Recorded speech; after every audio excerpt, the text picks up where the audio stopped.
Hello, MotoAmerica fans. It's time for another episode of Off Track with Carruthers and Bice. You'll laugh, you'll cry, and you may even learn something from this unlikely pair and their special guest. The mic is yours, Paul and Sean.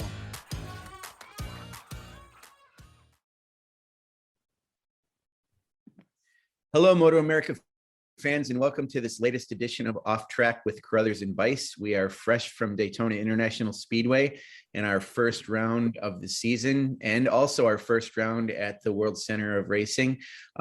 This is Sean Bice, and I am the sidekick to our communications manager, Paul Carruthers. Good morning, Paul. You made it back to Southern California. Is that about the longest trip that you make to go from from California to Florida?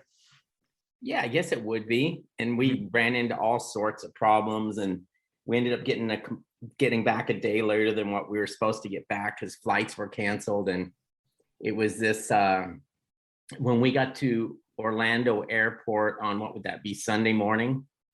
I've never seen an airport that busy.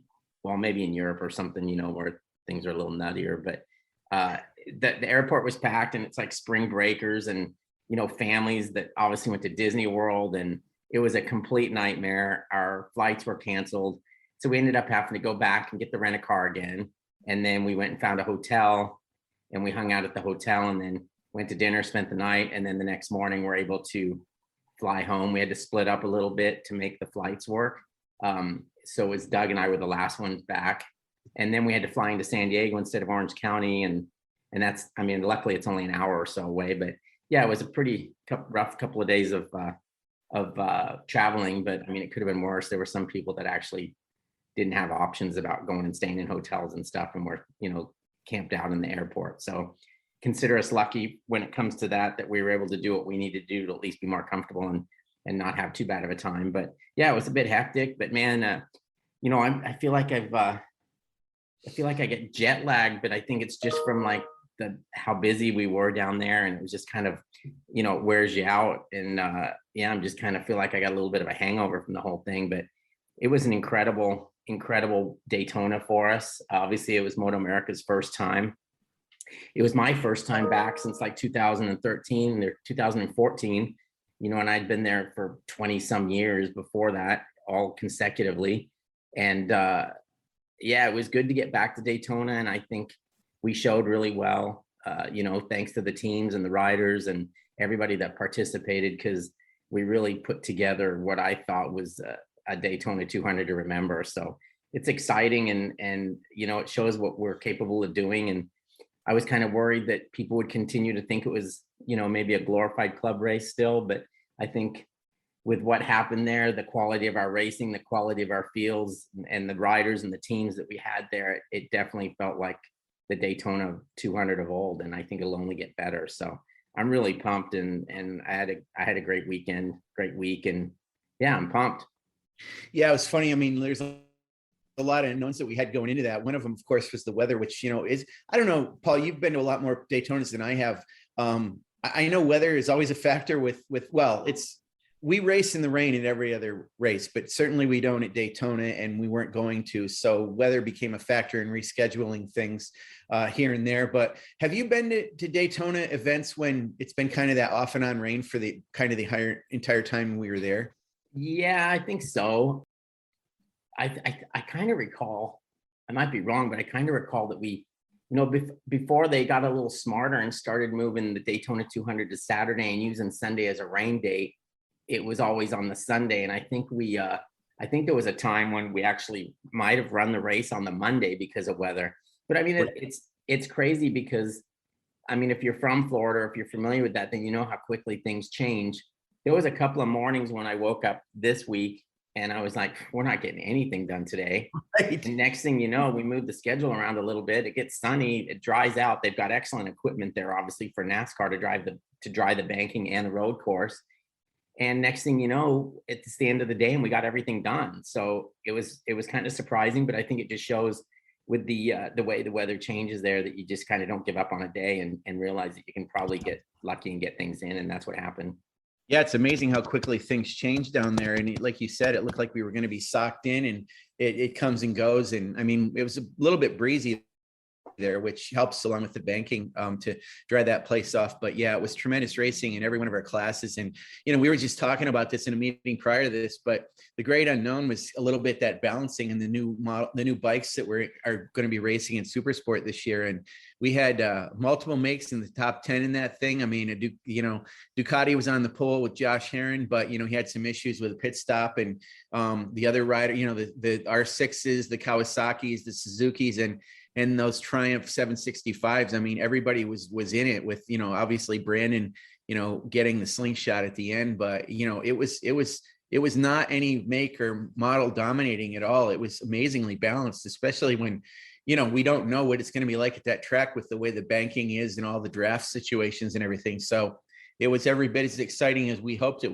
would be. That's for sure. Yeah, the balancing thing I thought worked out great. I mean, if you didn't win the Daytona 200, it wasn't the balancing's fault, if you get what I'm saying. I mean, it's That's like, right. if whatever issues you may have had during the Daytona 200, it wasn't because your bike was mostly equal to anything out there. So I was a little worried going in, because I know it's not an easy thing to do, but we had the FIM guys there, and Scott Smart, and who's aptly named, I guess, when it comes to figuring that stuff out.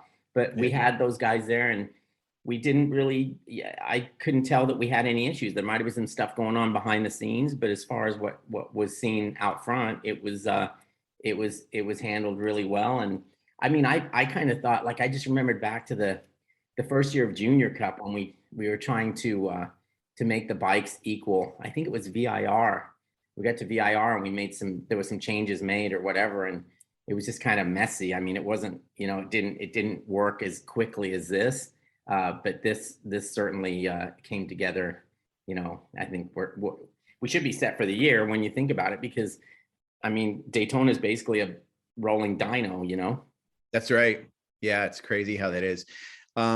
I mean, we had a lot of entries in all of the classes, and for sure in the Daytona 200. But there was one entry that wasn't there that I was a little surprised he wasn't there, because he's been sort of a super sport specialist for the past few years, and that's Nolan Lamkin. He's been racing a Yamaha R6 for a while, and he's been great with us. He always shares his data with us, and we share it with on our website and our social media for other riders who might want it. He's a very giving rider, and he's also very technically adept too. I mean, for him having a small team with his dad, he's always done a lot of stuff to develop super sport bikes. And he's our guest now, so let's bring Nolan on. He's been with us since the beginning. Nolan, you've been with us since 2015. You started in the KTM RC Cup. You've grown over the years in many, many ways. You're about 6'1" or 6'2" now. I mean, how tall are you at this point? It depends on who's asking. Normally I say that I'm 6'1" or 6'2". Okay, so I guess I've been talking to you right. I know, I hate to do that to you guys, man. We have so many tall riders in our paddock that you probably get asked that all the time, don't you? Well, it's kind of funny. Like, I kind of want to start charging people whenever they ask, because I could really make quite a bit of money. It's interesting because some riders try and minimize their height, like I do, and then others try and exaggerate it. Where I know one rider who says that he's 6'4", and he's not 6'4", he's 6'3". It's just kind of funny. I know who that rider is, and I thought he was 6'4". So, okay, interesting. But yet the other day, it was funny on our Discord server, which is a new thing we have where a lot of fans have joined the discussion. Somebody tried to say that Sam Lockhoff is 5'5", and he's actually 5'8". And I mean, a couple 3 inches makes a difference. And I told him here down at Daytona, I was like, somebody was trying to say you were 5'5", and he kind of looked at me like he wasn't too happy to hear that. But I said, I corrected him. Don't worry, I got your back. So, but let's get around the stature and talk about the fact that you have raced a super sport bike for a while. You've been on a Yamaha R6, and you're one of the guys that puts an interesting setup on your seat to raise it up. So tell us about that for a minute, and then we're going to transition into, it sounds like tell us why you didn't go to the 200, and then we'll talk about what you're doing this year, which is a little bit of a change for you. So start by talking about the setup on your R6 and that interesting seat you have. So I've tried different things to get the bike to fit me ergonomically better. I am taller than what the bikes are kind of designed for. I've had a tank pad before. I've had different things. I run the OEM tank now. For my seat, I have a 7/8 inch riser on my R6 just to get me that little bit taller. Everybody always talks about being tall as a disadvantage, but it's not. There's certain things where it's very much an advantage, where as long as you're light, it doesn't really matter, where I still get great trap speeds. I'm on a Yamaha R6, but I'm always really, really high up there with my trap speeds. I can get drafts on it off of everybody. I can brake really well. Um, Getting the bike to fit me is the biggest thing. I rode one of the older generation Yamaha R6s for a while, and getting that to fit me was a lot more difficult than the new R6. The new R6 just fits a lot better, fits a lot tighter, a lot cleaner, so I can get in a better tuck and different things like that. There's a clip from Road Atlanta earlier this past year where I was riding with Sam Lockoff, and one of the things that JP or Greg White mentioned is that with me in the tuck, you wouldn't know that I'm actually that tall. It's me and Sam Lockoff are one of the tallest and one of the shortest riders on the grid, but we don't really look that different going down the straightaway. Wow. That's pretty impressive, actually. And, you mentioned JP. I know you work a lot with Jason Pridmore, and he thinks a lot of you, as we do too. So I'm sure that's helped your game a lot. You've gone on Chuck Wall a fair amount, which is where JP goes. But so we're a little surprised that you weren't in the 200 this year, but it sounds like it might have to do with how you're transitioning your program. So tell us why you didn't race there this year and what's ahead for you.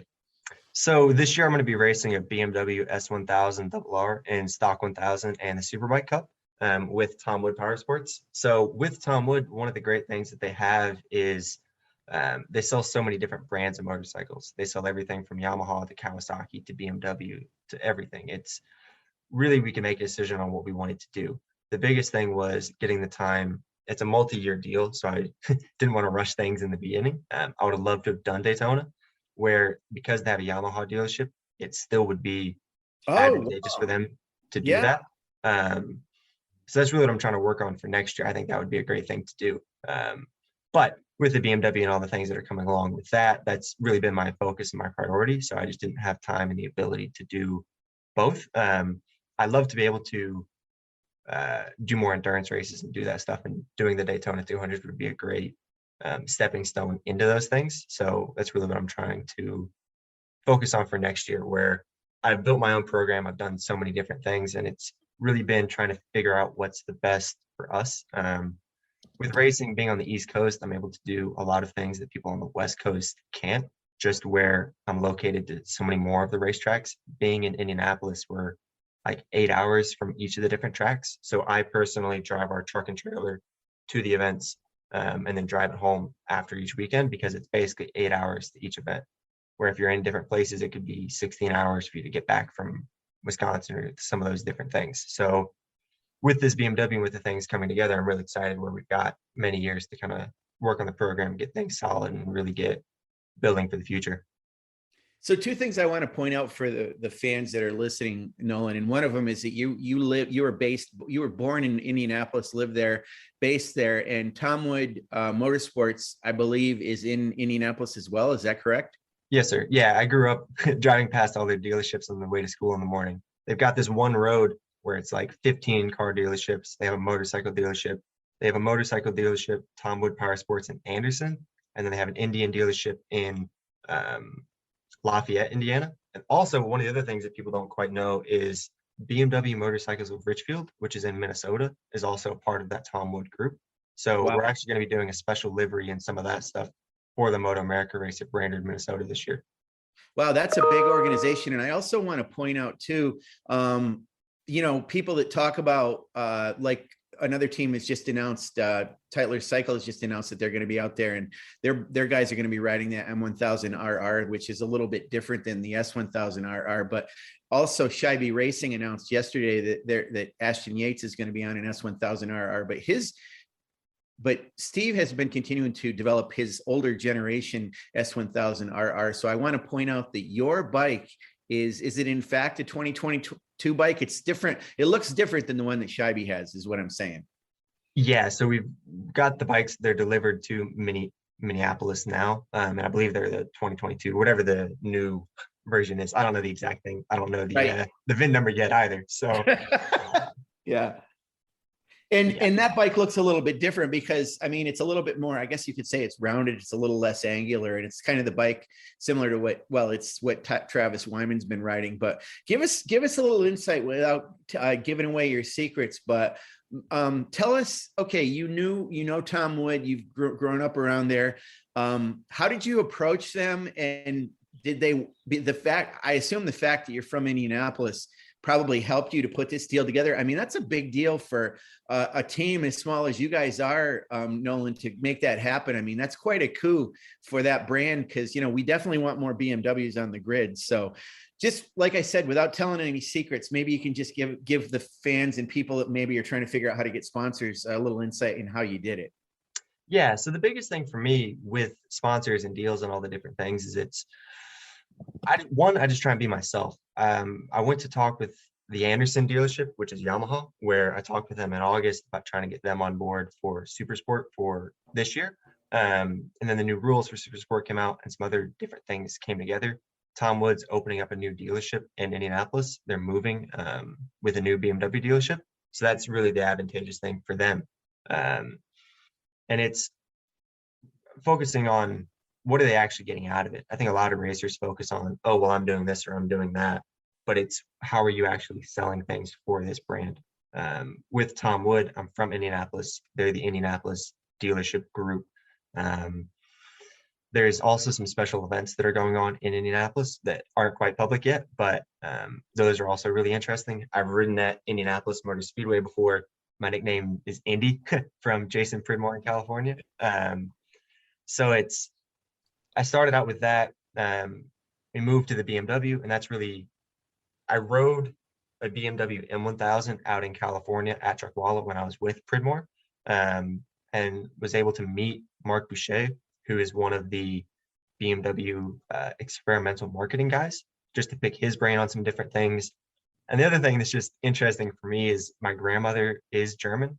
Both of her parents immigrated from Germany, and I took German in high school. So ich spreche ein bisschen auf Deutsch, but I'm very bad, like absolutely terrible. About 3 years in, they said, you're about at the level of like understanding Dora in German, and I could barely do that. So really it's just trying to flounder my way through that. But overall, it's just so many different things are kind of coming together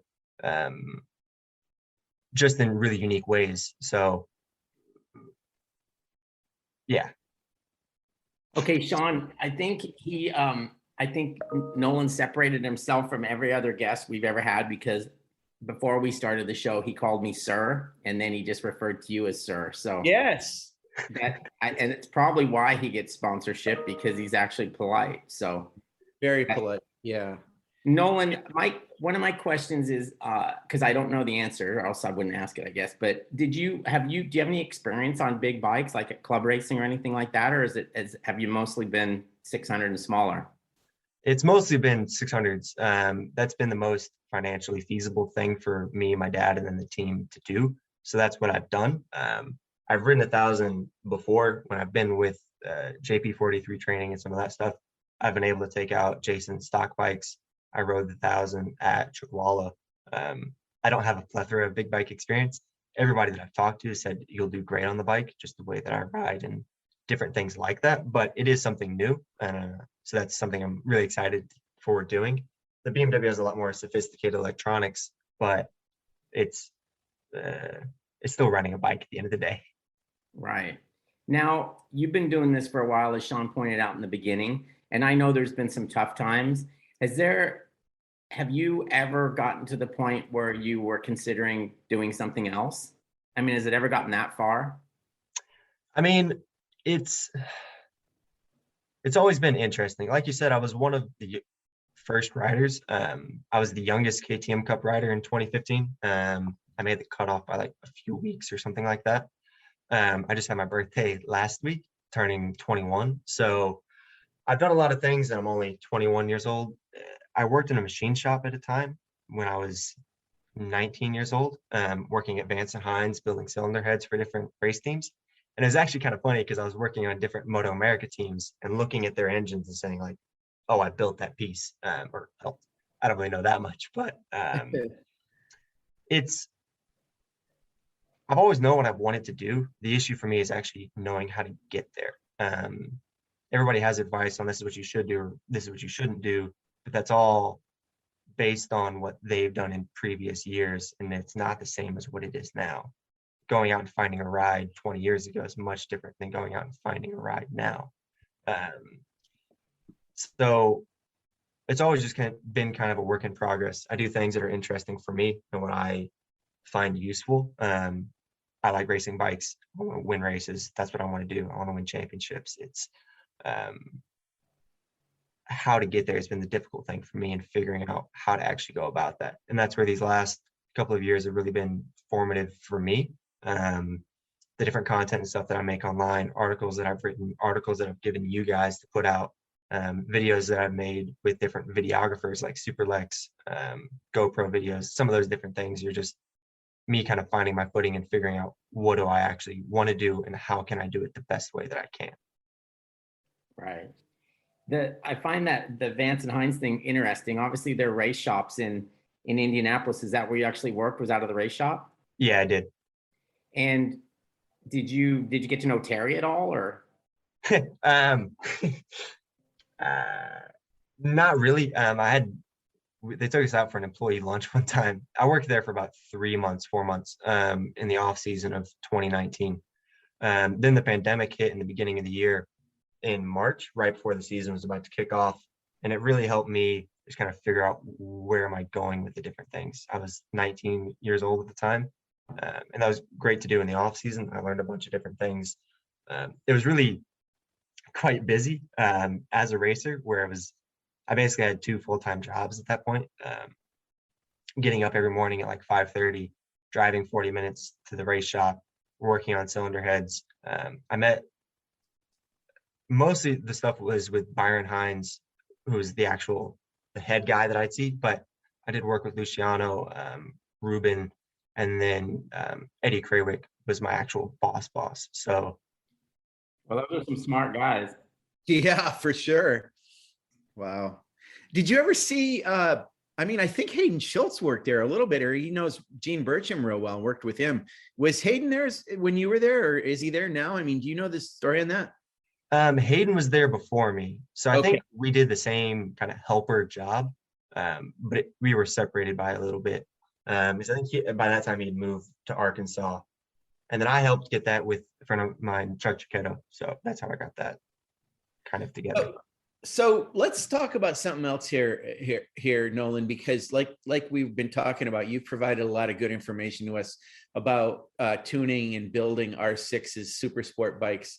And I think, you mentioned why you didn't race in the 200, and a few riders seemed to hold back and even some riders decided that they were going to race in Twins Cup this year instead of super sport because of these new super sport next generation rules and these new bikes that are involved. And I admit, and probably Paul would too, that, we didn't know. We were unknown about what it was going to be at Daytona. And it just felt like, there were some factors there that you couldn't figure out with a calculator or numbers or whatever, what have you. And it seemed to be, it was a lot more balanced than I expected it to be. And I had previously written a story about the Suzuki GSXR 750 that was going to be allowed, or is allowed in that class, but there's a couple parts to make it homologated to race. One of them is a fly-by-wire throttle, which is not stock on that bike, and it's not ready yet. They're working on it. So it eventually joined the class a little bit later in the year. That's an unknown. I don't know. Maybe that 750 would have been the Overlord, but I mean, heck, you had a 955 V2, you had a 765 triple, and you had 599, 600 R6s and GSXR 600s. And well, you had a 636 Kawasaki or two as well. Were you surprised at how balanced it looked like it really was? I mean, it seemed pretty good to me, but you would know better than us. So tell us your thoughts on that. Yeah, overall it looked pretty good. I think the interesting thing will be with the more displacement and some of those different things, it may not be better top speed, but I'm interested to see how it is coming out of the corner. Daytona's got like 5 corners on the whole track. At Barber or Road Atlanta, where you're going onto the back straight, that's the stuff that I think will be the true test. with the grunt on the twin, the Ducati and some of that stuff. But overall, it looked really good. I mean, looking at the trap speed, everything looked very balanced. I'm really interested to see how this stuff goes. As personally, I'd much rather have to detune a bike than have to build one up. But we'll see how that stuff goes. I'm not entirely sure, so I don't want to speak out of turn. I wasn't there for the races, so I didn't see anything with my own eyes. It was just watching the stuff on TV and watching all the different live sessions. But yeah, I mean, overall, it looked really good. I'm interested to see the 750. That's Me too. Yeah. I have my own personal thoughts about that, but I'm not quite sure about that bike. Right. I'm feeling the same way. So let's talk about you moving into this stock 1000 class with BMW on this S1000RR. For the fans that don't understand really the difference between that and Superbike, or maybe want to know a little bit more, what exactly can you do to that bike? I mean, one of the things I can lead you off with is, and obviously you can't change the triple clamps, you can't go with bigger forks or a swing arm, but are there some things you can do, and tell us what those might be or are. So the difference between Superbike and stock 1000, Superbike, basically I can also use what it costs to run per weekend. The cost for an estimated stock 1000 ride per weekend is about $5,000 per race weekend. For Superbike, the bare minimum is like 16 grand. So the price is significantly more. Superbike, you can change so many different things. The forks are much better. For stock 1000, we have a price cap on the electronics, how much those can cost, the suspension front and rear, and you can't go above that. There's basically one homologated suspension, or like level of suspension, whether you're running K-Tech or Öhlins or Bitubo or whatever. But for Superbike, it's so much more. Superbike's really interesting. Stock 1000, I think it's really interesting in just how many people you see running up at the front of those races, where it's kind of a newer class, so there's people still into it. Back when there was Super Stock 1000, that class I consider it to be more of like super sport than an actual stock bike. Just they're running much different parts than just a stock bike. We have to run stock calipers, stock triples, mostly stock stuff. We can change the electronics and the suspension, but that's about it. So yeah, and then the difference between the M1000 versus the S1000, the M1000 is a better quote unquote race bike, just with some of the different pieces they have. Like it has winglets on the BMW, and it has some slightly different front suspension. And then you can also actually change the swing arm pivot angle. But with so many different things, it's, do you actually have the ability to change it? Do you have the time? Do you have the manpower? Do you have the brain power to know what you need to change? Because you may want to change something with the electronics, but it's actually something else entirely, or you think you need to do this, but that's the wrong pathway to go down. There's the whole thing's so nebulous, and that's where stock 1000 versus Superbike's so much more complex. It's the cost that go with that stuff, and just all of those things is mind-blowing to me. We talked to Brandon Posh before the 200, and obviously he won the 200, but we spoke to him about the fact that this was a one-off for him this year. He's going to be racing for Altus Motorsports on a GSXR 1000 in the stock 1000 class and Superbike Cup. So he's going to follow that pathway that Cam Peterson did and Jake Lewis did in his comeback last year. And one of the things we asked Brandon about was kind of transitioning from, well, he was on a Moto3 style bike in England, and he's been on these Triumphs. He's been racing in Super Sport on a Yamaha R6 like you. He raced on this Triumph at Daytona, but we asked him about moving up to the class, and it seems to be all of us here ride motorcycles. Some of us race them, and we all love motorcycles because they go really, really fast. And Brandon Posh said he's really excited and cannot believe how much more power a stock 1000 bike has. Are you looking forward to getting on a leader bike and really letting it stretch its legs?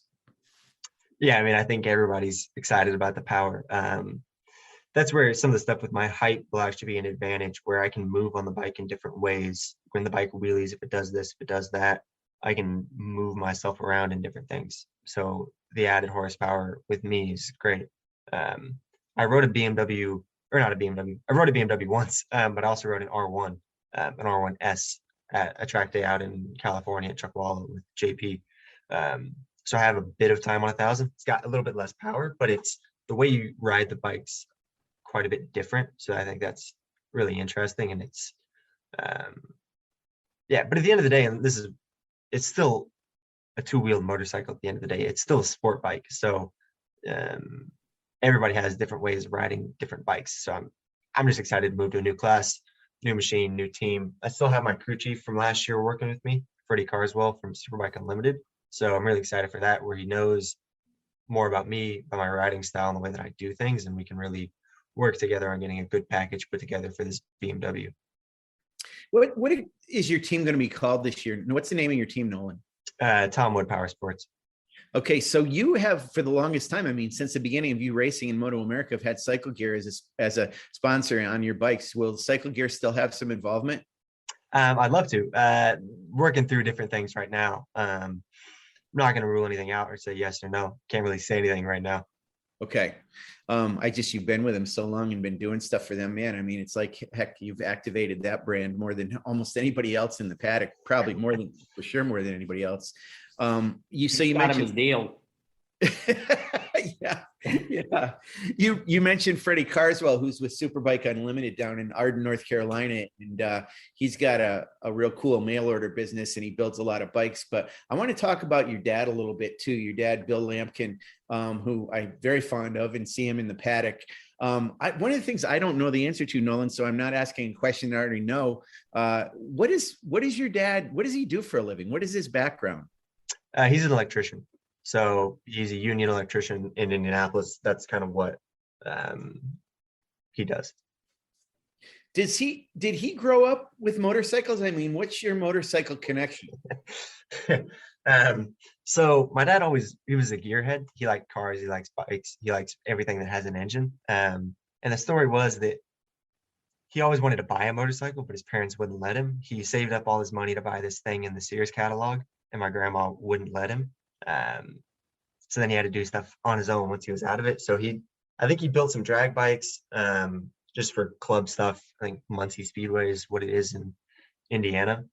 So initially he wanted me to he asked me, like, hey, do you want to start drag racing? He wanted to give me like one of the little things and take out club racing. And I was like, no, Dad, like I want to do the turns. So that's how I actually got started racing. On my mom's side of the family, my great grandfather owned a Norton and a Ducati dealership in Newcastle, Indiana. And he had a mattress store. So the mattress store was in the front and the Ducati dealership and the Norton dealership was in the back. And every year they'd have to take the pictures to send into the dealership. So they take all the mattresses out, put the motorcycles up in the storefront, put them up in the windowsill, take the pictures, pull the bikes out, put all the mattresses back in, and then sell bikes out the back. So my grandfather on my mom's side, he started riding, I think at 15, because I think that's when you could start. And I think 2 weeks into having his motorcycle, he broke his jaw on a fence. So then my mom started riding.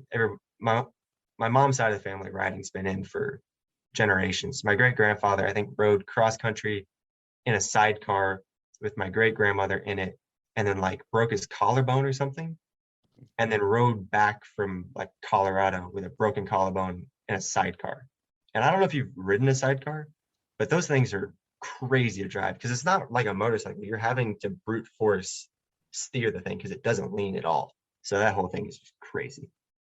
Yeah, I mean, I hear you. I don't like those things. I mean, I know Trig Westby has his God, it's like a 1920 something Harley Davidson, and anytime I see when they can lean those things over and lift them up. And I know there are some crazy contraptions that are maybe let you lean, but being on a motorcycle and not being able to lean it is so weird to me. And that's kind of the case with a sidecar, right? You can't lean them over unless you flip the sidecar up in the air, right?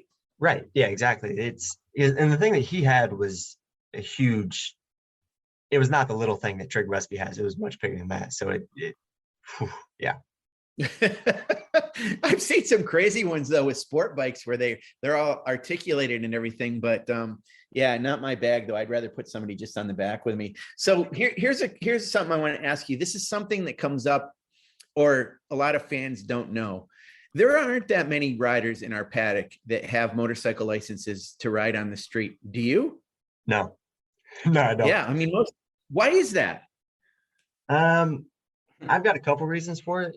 Really, it's just not like what I find fun about riding a motorcycle, I'm not going to find that on the street.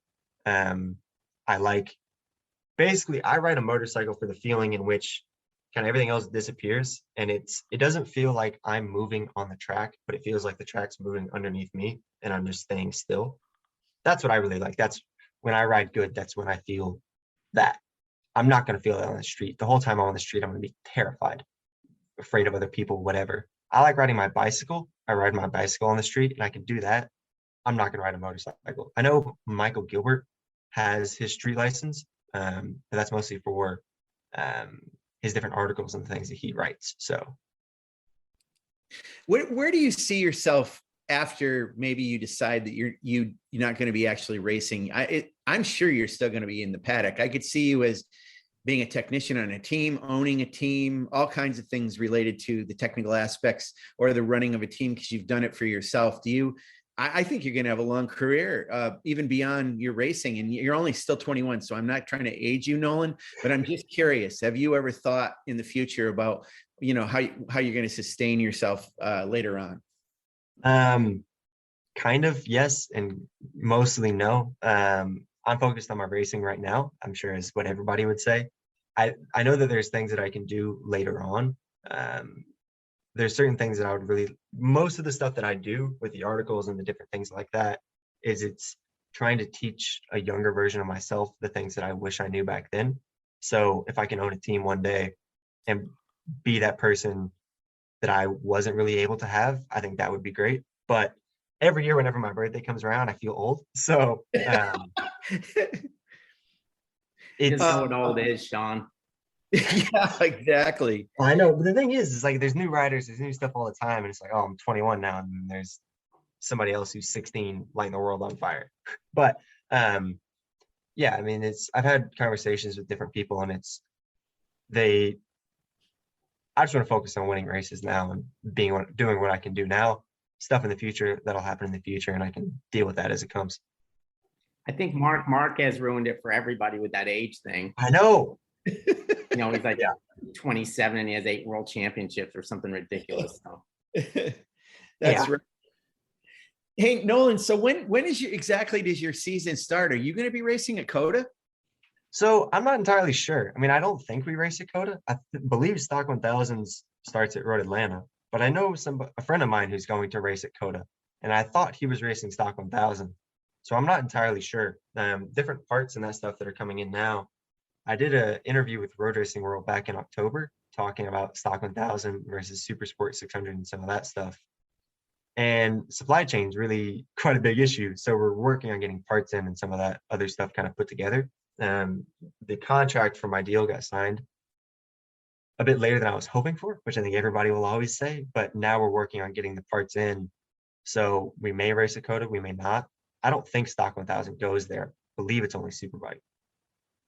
Well, and I don't know. I mean, forgive me and fans forgive us for this, but I thought the same thing as you, Nolan. I thought that there were going to be some Stock 1000 riders that were going to be racing and I thought possibly you could race a Superbike Cup at COTA, which is a little weird because normally you race in Superbike Cup on the same weekend that a Stock 1000 race is. So I know some riders in Stock 1000 will be starting at our round after that at Road Atlanta, but I think there are some things I'm a little bit caught off guard with that. This as you are too. But let's talk about Superbike Cup. Will you be riding in Superbike Cup in any of the rounds, either right off the bat or at some point in the season? Yeah, I'll be racing in the Superbike Cup. That's what our plan is, to run Superbike Cup and Stock 1000. Yeah, I mean they say that it's almost a no-brainer to do it, right? Because you get your tires and there's a chance to make some money there. And is that kind of your reasoning on it too? Is gives you more track time and development time on the bike? Yeah, I mean, there's multiple different reasons for me why I would like to race Stock 1000. One, you get more races in the weekend.